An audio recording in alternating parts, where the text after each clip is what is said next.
అమ్మా, నేను అమ్మతో మాట్లాడడం కుదరనే లేదు. ఆ అమ్మ ఎక్కడుంది?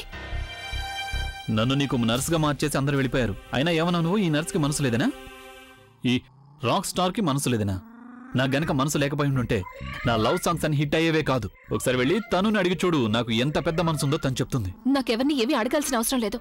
అంతకంటే ముఖ్యమైన పని ఇంకోటి ఉంది.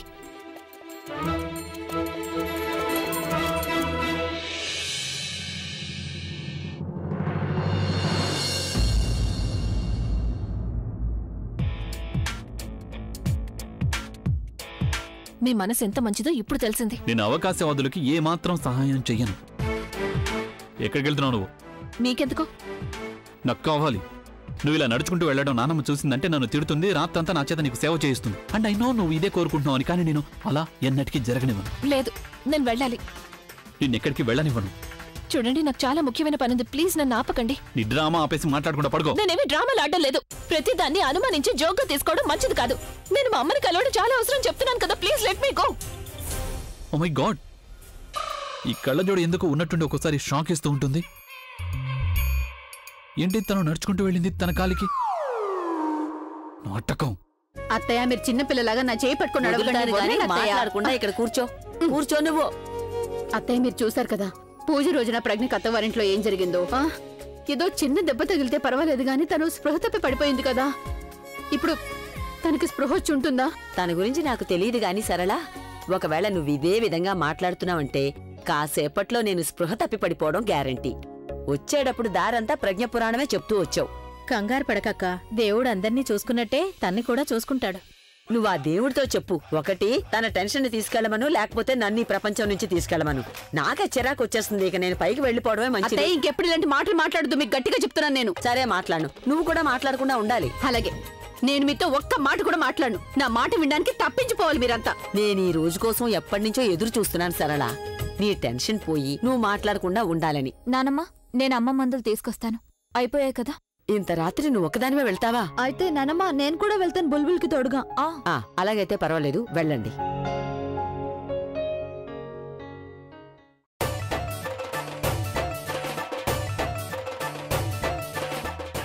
ఇల్లంతా ఎంత ప్రశాంతంగా ఉంది, ఎంత సంతోషంగా ఉందో అది నేను మాటల్లో చెప్పలేకపోతున్నాను. నేను వెళ్ళి తిరిగి వచ్చేంతవరకు కూడా నువ్వు ఇలాగే మౌనంగా కూర్చోవాలి. జానకి, నువ్వు పద. నువ్వు వచ్చి నాకు కాఫ్ సిరప్ ఇవ్వు. నువ్వెక్కడే కూర్చో.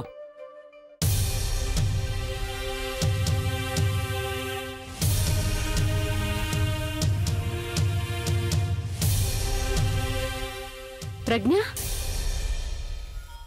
అరే నువ్వెలా వచ్చావు ఇక్కడికి? నీకు ఇప్పుడు ఒంట్లో కూడా బాలేదు కదమ్మా. ఇంత రాత్రి వెళ్ళి రావాల్సిన అవసరం ఏముంది? పద, ముందు నువ్వు ప్రశాంతంగా కూర్చో. ఓహో, నువ్వు సరిగా నడవలేకపోతున్నావు చూడు. నువ్వు రావాల్సిన అవసరం ఏమొచ్చింది? నన్ను పిలిస్తే నేను వచ్చేదాన్ని కదా. పొద్దున్నే మాట్లాడేవాళ్ళం కదా. మెల్లిగా కూర్చో. అభి నేనేమన్నా అన్నారా? నాకు అర్థమైంది. ముందేమో బుల్బుల్ని ఆలియా నానా మాట్లాడింది. ఆ తర్వాత అక్కడికి ప్రవీణ్ వచ్చిన తర్వాత ఏం జరిగిందంటే ఆలియా నిన్నేదో అనింది కదా. కానీ ఇందులో నీతో పేవి లేదు కదమ్మా. వాళ్ళు నిన్నెందుకు ఏమైనా అనాలి? అసలు ఏమైందో నువ్వు నాకు తొందరగా చెప్పు ప్రజ్ఞ. నాకు చాలా కంగారుగా ఉంది. పెళ్ళయ్యి అత్తవారింటికి వెళ్లిపోయిన తర్వాత ఆడపిల్లకి తన పుట్టిల్లు తనిల్లు కాకుండా పోతుందా?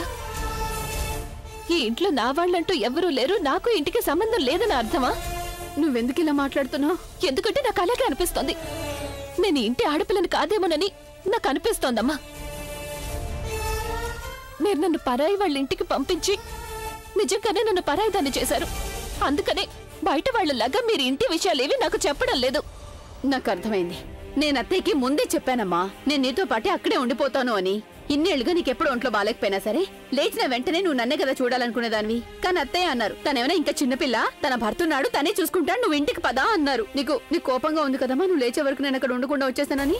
నేను నా గురించి మాట్లాడడం లేదు, మీ గురించి మాట్లాడుతున్నాను. ఈ ఇంటి గురించి మాట్లాడుతున్నాను. కుంకుమ బాకీ గురించి మాట్లాడుతున్నాను. దాన్ని ఖాళీ చేయమని బిఎంసీ వాళ్ళు ఇచ్చిన నోటీస్ గురించి.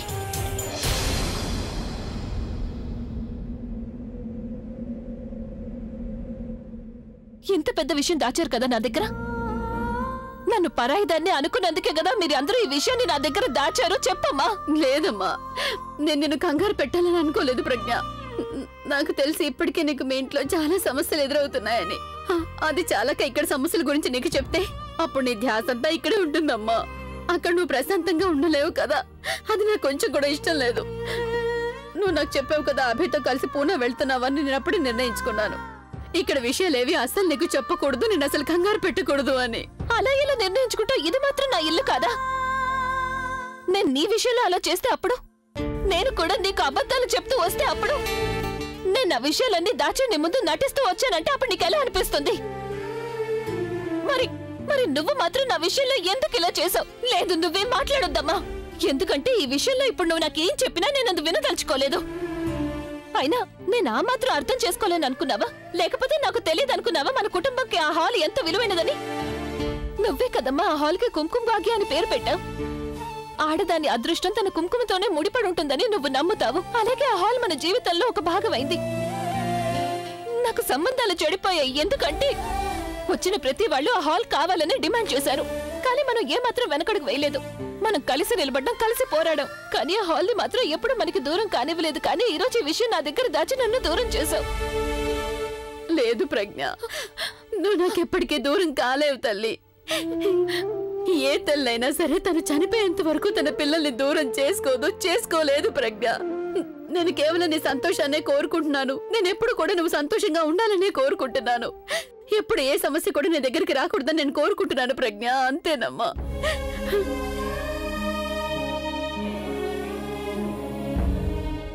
వద్దు, నువ్వేడొక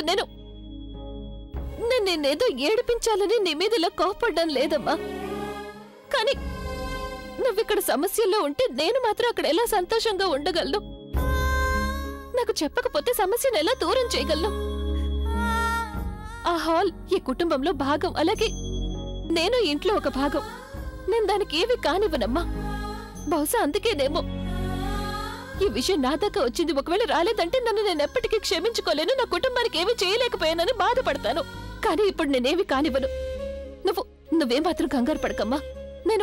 నేను బిఎంసీ ఆఫీస్కి వెళ్ళి కుంకుమ భాగ్య డీటెయిల్స్ అన్నిటినీ తీయిస్తాను. అన్నిటినీ సరిదిద్దుతాను. కానీ ప్రజ్ఞ, ఇలాంటి పరిస్థితుల్లో ఇవన్నీ నువ్వు చేసినట్టే. నీకు కూడా ఆరోగ్యం బాలేదు కదమ్మా. మనం అందరం కలిసి ఏదో ఒకటి చెయ్యొచ్చమ్మా. నేను ఒంటరిదాన్ని కాదు. నా కుటుంబానికి సాయం చేయలేని పరిస్థితుల్లో అయితే నేను లేను కదమ్మా. మన కుటుంబం పరిస్థితి బాగైనప్పుడే నా ఆరోగ్యం కుదుట పడుతుంది. అలాగే నువ్వెప్పుడైతే ప్రశాంతంగా ఉంటావో అప్పుడే నేను విశ్రాంతి తీసుకుంటాను.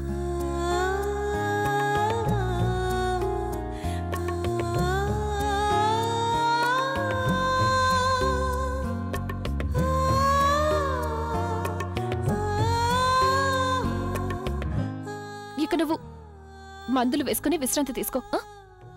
అంతా అదే సర్దుకుంటుంది.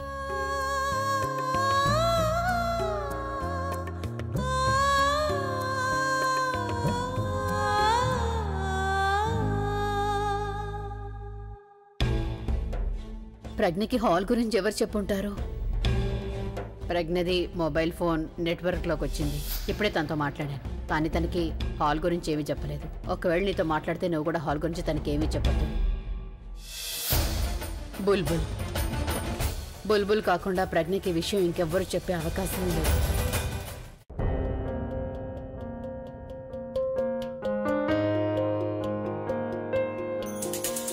అక్క, నువ్విక్కడ? నీకు దెబ్బ తగిలిందని అమ్మ చెప్పింది. నువ్వు బానే ఉన్నావు కదా అక్క? నువ్వు ఎక్కడికి వెళ్తున్నావు? బిఎంసీ ఆఫీస్కి. బిఎంసీ ఆఫీస్కి ఎందుకు? నీకెందుకు చెప్పాలి? నువ్వు నాకు చెప్పడం అనవసరం అనుకున్నావు కదా. బిఎంసీ వాళ్ళు కుంకుమ భాగ్య గురించి నోటీస్ పంపించారని చెప్పావా? దాన్ని ఖాళీ చేయకపోతే పడేస్తారని చెప్పావా? అక్క, ఐఎమ్ వెరీ సారీ. అమ్మ దీని గురించి నీకు చెప్పకూడదని చెప్పింది. ఒకవేళ నేను నీకు చెప్పానంటే అమ్మకి నా మీద ఇంకా కోపం ఎక్కువ అవుతుంది. అయినా నీకు కూడా తెలుసు కదా అమ్మ నా మీద ఎంత కోపంగా ఉందో.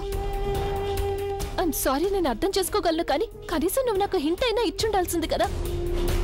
సరే వదిలే. ఇక మన మాటలతో టైం వృధా చేయకూడదు. మనం బిఎంసీ ఆఫీస్కి వెళ్ళి మన హాల్కి సంబంధించిన డీటెయిల్స్ తీయించాలి. మీరు ఇక్కడ కనిపించడం మంచిదైంది, పదండి. అక్క, ఏమీ లాభం ఉండదు. ఇదంతా ఒక ప్లాన్. ఎవరి ప్లాన్ ఇది? నీకు గుర్తుందా, మన ఇంటికి ఒక కార్పొరేటర్ వచ్చాడు. అతను నన్ను పెళ్లి చేసుకోవాలనుకున్నాడు. అవును, అయితే ఇదంతా అతను వేసిన ప్లానే. అతను కావాలనుకుంది అతనికి దక్కలేదు కదా. అందుకే హాల్కి వ్యతిరేకంగా ఉన్న లీగల్ పాయింట్స్ ని అతను తనకి ఫేవర్గా మార్చేసుకున్నాడు. మన మీద పగ తీర్చుకోవాలనుకుంటున్నాడు. నీకు ఇదంతా ఎలా తెలిసింది? మనకి మనకి ఎప్పుడైతే BMC ఆఫీస్ నుంచి నోటీస్ వచ్చిందో అప్పుడు నేను ప్రవీణ్ హెల్ప్ తీసుకోవాలనుకున్నాను. నేను ప్రవీణ్ దగ్గరికి వెళ్ళాను. ఒక్కసారి నన్ను సంతోషపెట్టావంటే జీవితాంతం నిన్ను సంతోషపెడతాను. నిజం చెప్తున్నాను. How dare you!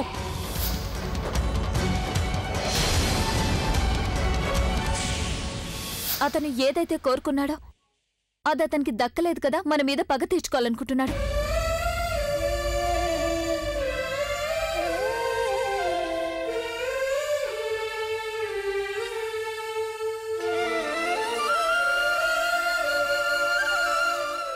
నువ్వు బానే ఉన్నావు కదా బుల్బుల్? నువ్వు ఇవన్నీ ఒంటరిగా ఎందుకు? ఇప్పుడు మనం ఏం చేయాలి? వాళ్ళు మన హాల్ని కోల్ చేస్తే మనం చూస్తూ ఊరుకోవాలా? అక్క, లాయర్ గారు ఇంటికొచ్చారు. కేసు గెలిచే ఛాన్స్ చాలా తక్కువగా ఉందని చెప్పి వెళ్లారు. కానీ మనం ఎవరైనా పెద్దవాళ్ళ సహాయం తీసుకున్నామంటే మనం కేసు గెలిచే అవకాశం ఉందని చెప్పారు. నువ్వు బావగారితో మాట్లాడొచ్చు కదా, ఆయన చాలా పెద్ద సెలబ్రిటీ కదా, ఆయన తలుచుకుంటూ మనం కేసు గెలిచే అవకాశం ఉందేమో.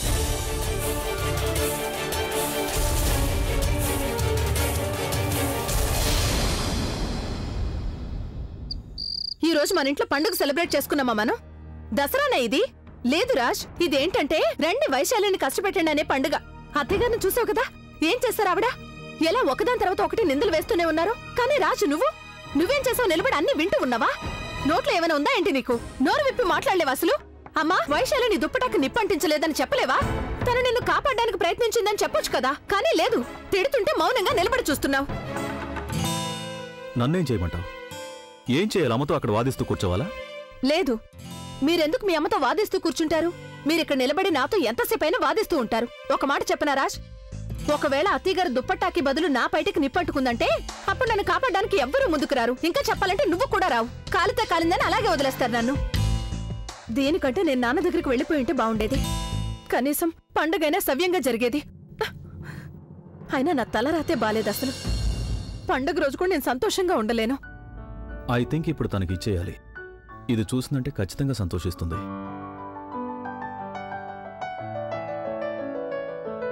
నీకోసం ఒకటి తెచ్చాను. తెలుసులే, పువ్వులే కదా తెచ్చావు, పెట్టేశాయి. పువ్వులు కాదు, ఇయర్ రింగ్స్ తెచ్చాను.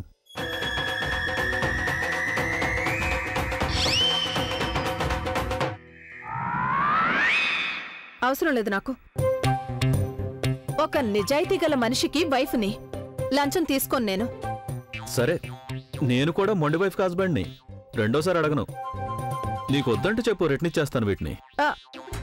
వద్దు, నాకు మరీ అంత నిజాయితీ ఏం వద్దు. ఎంత కొంత లంచం అయితే తీసుకోవచ్చు కదా. చాలా బాగుంది. రెండోది ఎక్కడా? అది ఈ నెల జీతంలో నేను ఒకటే తీసుకురాగలిగాను. వచ్చే నెలలో ఇంకోటి తీసుకొచ్చేస్తాను. ఒక్క ఇయర్ రింగా? ఒక్క ఇయర్ రింగ్ ని నెలంతా చెవికి తగిలించుకుని తిరగాలా ఏంటి? నాకేం అవసరం లేదులే, వెళ్ళిక్కడి నుంచి. అరే కానీ ఇది సతీష్, నువ్వు రేపుదయం లోపే మొత్తం ఇల్లంతా శుభ్రం చేసి పెట్టాలి. అలాగే ఈ డెకరేషన్ సామాన్లు తీసేటప్పుడు శబ్దం చేయకూడదు, కొంచెం కూడా రాకూడదు. ప్రజ్ఞ పైన పడుకుంది కదా, తన నిద్ర అస్సలు డిస్టర్బ్ కాకూడదు. వెళ్ళు. పద వెళదాం. నేను విశ్రాంతి తీసుకోవాలి, బాగా అలసిపోయాను.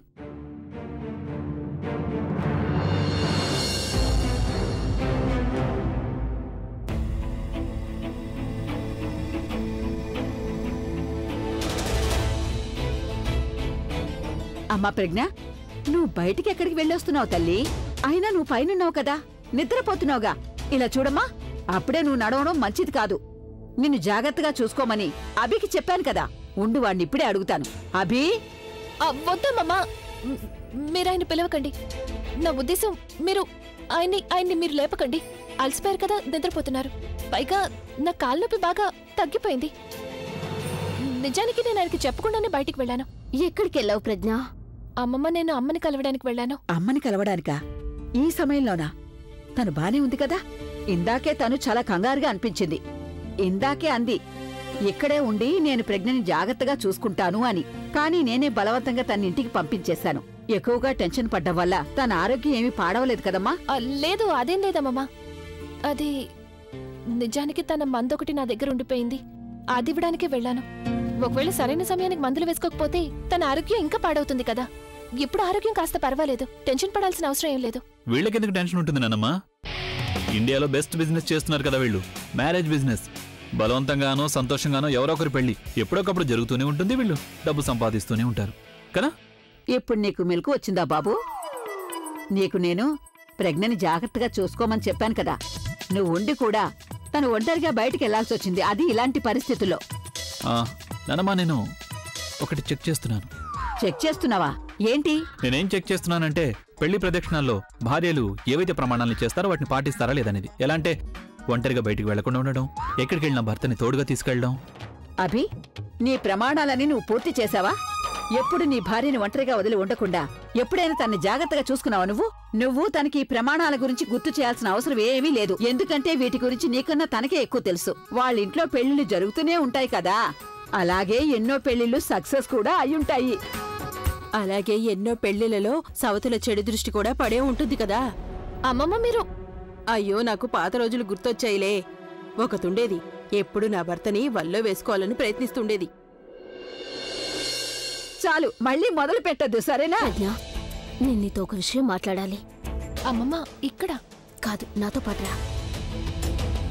ఇదేంటి కళ్ళజోడుతో ఏం మాట్లాడడానికి తీసుకెళ్ళింది? అనయ్య, నేను నీ మీద చాలా కోపంగా ఉన్నాను. ఏమైంది అలియా? అనయ్య, నువ్వు అసలు ప్రవీణ్ని బుల్బుల్ని ఎలా వదిలేసావు? వాళ్ళకి అసలు ఏ శిక్ష వేయలేదు ఎందుకనయ్యా? అలియా, నాన్నమ్మ ఏమనుకుంటుంది? అనయ్య, నానమ్మ ఇలా అనుకుంటుంది, నానమ్మ అలా అనుకుంది. ఒకసారి ఆ కళ్ళజోడు మధ్యలోకి వచ్చేస్తుంటుంది. నువ్వెప్పుడు ఇవే ఎక్స్క్యూజెస్ చెప్తున్నావు అన్నయ్య. కానీ నువ్వు నీ చెల్లెల కోసం వాట్ అబౌట్ మీ? నా ప్రేమకి ఇప్పుడు ఎలాంటి వాల్యూ లేకుండా పోయింది. ఒకవేళ నువ్వు వాళ్ళకి ఏ శిక్ష వేయలేదంటే అప్పుడు నేనే స్వయంగా వాళ్ళని శిక్షిస్తాను. ఐఎమ్ టెల్లింగ్ యు అన్నయ్య. Alia, you got to understand. Do something అన్నయ్య. నేను ఆ తన్ను మీద నిఘా వేశాను. నాకు అర్థమైపోయింది అసలు తన్ను తన మనసులో దేని గురించి ఆలోచిస్తుంది అని. ఆ నల్ల పిల్లిని దారికి అడ్డుపడ్డానికి ముందే ఈ ఇంటికి తనకున్న కనెక్షన్ ని కట్ చేయి.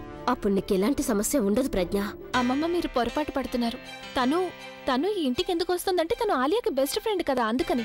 అయినా మీరేం కంగారు పడకండి. తను ఆయన చుట్టూ ఎందుకు తిరుగుతూ ఉంటుందంటే తనకొక మోడలింగ్ అసైన్మెంట్ ఉంది. దానికైనా తన తరపున రికమెండ్ చేయాలని కోరుకుంటోంది. ఇదంతా ప్రొఫెషనల్ రీజన్ అంతే అమ్మమ్మ. మీరు దీని గురించి ఇంకేం ఆలోచించకండి. ప్రజ్ఞ, నాకు జుట్టు ఇంకా నెరవకపోవచ్చు, కానీ నాకు చాలా అనుభవం ఉందమ్మా. ఆ నల్ల పిల్లి పాలు తాగేస్తుందని నీకు తెలియక ముందే నువ్వు జాగ్రత్త పడడం నీకు చాలా మంచిది చెప్తున్నాను. అమ్మమ్మ, నేను మీకు చెప్తున్నాను కదా, అలాంటిదేమీ లేదు. తను మోడల్ కదా, తన పనే అలాంటిది. తను లోపల ఒకలా ఉంటుంది, బయటికి ఒకలా కనిపిస్తుంది. తనేంటో ఎలాంటి మనిషో నాకు చాలా బాగా తెలుసు.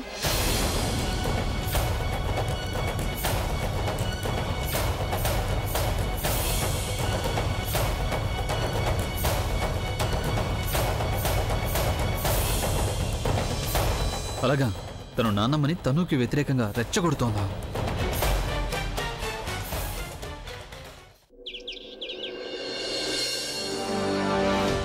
How dare she! ముందు నాన్నమ్మని తన వైపుకు మార్చుకుంది, ఇప్పుడు నానిని తన సైడ్ చేసుకుని తనుకి అగెనిస్ట్ గా మారుస్తోంది. ఎందుకంటే తను నాన్నమ్మకి చెప్తే నాన్నమ్మ ముందు తన ఇమేజ్ పాడవుతుందని. చాలా తెలివైన మనిషి. తనుని నానమ్మ ముందు బ్యాట్ చేయడానికి నానిని రెచ్చగొడుతోంది. రానివ్వు తనని. ఈరోజు తన సంగతి నేను తేల్చేస్తాను.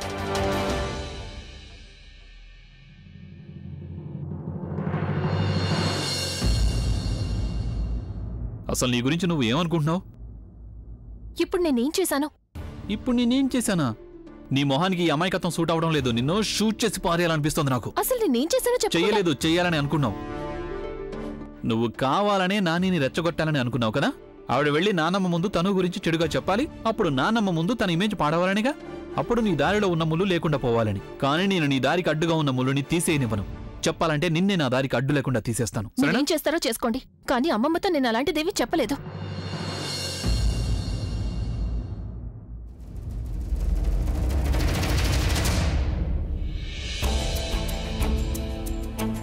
ప్రతి దొంగ అనే మాటే ఇది. నేను దొంగని కాను అని. రెడ్ హ్యాండెడ్ గా దొరికిపోయావు, అందుకు నీకు శిక్ష తప్పకుండా వేస్తాను. ఇదంతా మీ అపోహ మాత్రమే. అలాగా? నేను అబద్ధం చెప్తున్నానంటే నువ్వే నాకు చెప్పొచ్చుగా. నువ్వు నానితో ఏం మాట్లాడావనేది. నేను ఆవిడతో వదిలేయండి, మీకు అర్థం కాదు. నాకేది అర్థమైనా అర్థం కాకపోయినా ఒకటి మాత్రం అర్థమైంది, దట్ యు ఆర్ జెలస్. కుళ్ళుకుంటున్నావు. నేనెందుకు కుళ్ళుకుంటాను? ఎందుకంటే తను నాతో ఉండటం నీకు ఇష్టం లేదు. అదే నిజమైతే నా దారికి ఎప్పుడూ అడ్డు తొలగించుకునేదాన్ని. ముందు మీ ఇద్దరిని అలా చూసినప్పుడు నాకు కొద్దిగా బాధ అనిపించేది, కానీ ఇప్పుడు అస్సలు బాధ అనిపించడం లేదు. మీరిద్దరూ కలిసినా నాకు ఎలాంటి నష్టమూ లేదు. నా లైఫ్ లో చాలా ఇష్యూస్ ఉన్నాయి. అలాగా? SIT down. ఇప్పుడు చెప్పు, ఏం ఇష్యూస్ ఉన్నాయి నీ లైఫ్ లో? నీ కళ్ళజోడి నంబర్ మారిందా లేక నీ ఇంటి నంబర్ మారిపోయిందా? చెప్పు, ఇంకా ఏం ప్రాబ్లమ్స్ ఉన్నాయి నీకు లైఫ్ లో? ఇంత పెద్ద ఇంట్లో ప్రశాంతంగా ఉంటున్నావు, పెద్ద పెద్ద కార్లలో వస్తూ పోతూ ఉన్నావు, ఖరీదైన బట్టలు విలువైన నగలు వేసుకుంటున్నావు, ఏ పని చేయట్లేదు, వాటంతట అవే అయిపోతున్నాయి. అక్కడ పుట్టింట్లో కూడా అంత బానే ఉంది. ఒక కూతురికి పెళ్లి జరిగిపోయింది, మరొక కూతురు స్వయంగా భర్తను వెతుక్కుంది. ఇక ఇల్లు గడవడానికి ఒక మ్యారేజ్ హాల్ కూడా ఉంది. పెళ్లిళ్ళు చేస్తూ ఇంట్లో కూర్చొని డబ్బు సంపాదించొచ్చు. ఇంకేం ప్రాబ్లం ఉంది అసలు నీ లైఫ్ లో చెప్పు? ఆ మ్యారేజ్ హాల్ మా కుటుంబానికి చాలా పెద్ద ప్రాబ్లం అయిపోయింది. ఆ హాలే మా కుటుంబానికి ఇన్కమ్ సోర్స్ గా ఉండేది, కానీ ఈరోజు అదే మ్యారేజ్ హాల్ మా కుటుంబానికి అతి పెద్ద ప్రాబ్లం అయిపోయింది. బిఎంసి వాళ్ళు దానికి వ్యతిరేకంగా నోటీస్ పంపించారు. దాన్ని ఖాళీ చేయమన్నారు, ఎందుకంటే వాళ్ళ హాల్ని కూల్చాలనుకుంటున్నారు.